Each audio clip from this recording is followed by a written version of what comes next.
Hi అండి. ఈరోజు మనం ఇంట్లో ఎలా ఈజీగా వీట్ గ్రాస్ ఎలా పెంచుకోవాలో చూద్దాం. ముందుగా 2 గ్లాసులు గోధుమలను శుభ్రంగా కడుక్కొని నీళ్లు పోసి 8 గంటలు నానబెట్టాలి.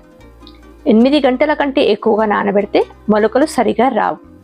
తరువాత చిల్లులో ఉన్న ట్రేలో ఈ గోధుమలను వేసి కింద ఇంకొక బౌల్ పెట్టి కొద్దిగా నీళ్లు పోయాలి.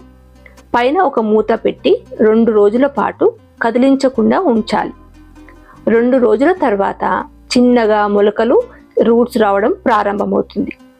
అప్పటి నుంచి 2 రోజులకు ఒకసారి కింద నీళ్లను మారుస్తూ పైన వాటర్ స్ప్రే చేస్తూ ఉండాలి. 5 to 6 డేస్ తర్వాత రూట్స్ పెద్దగా పెరుగుతాయి. అప్పుడు వాటిని ఒకసారి క్లీన్గా వాష్ చేసి మళ్ళీ ఫ్రెష్ వాటర్ పోసి పెట్టాలి.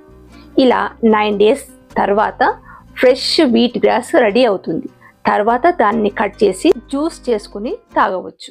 వీట్ గ్రాస్ వల్ల బాడీ డీటాక్స్ అవుతుంది, ఇమ్యూనిటీ పెరుగుతుంది, స్కిన్ అండ్ హెయిర్ హెల్త్ కూడా చాలా బాగుంటుంది. ఈ వీడియో నచ్చితే లైక్, షేర్ అండ్ సబ్స్క్రైబ్ చేయడం మర్చిపోవద్దు.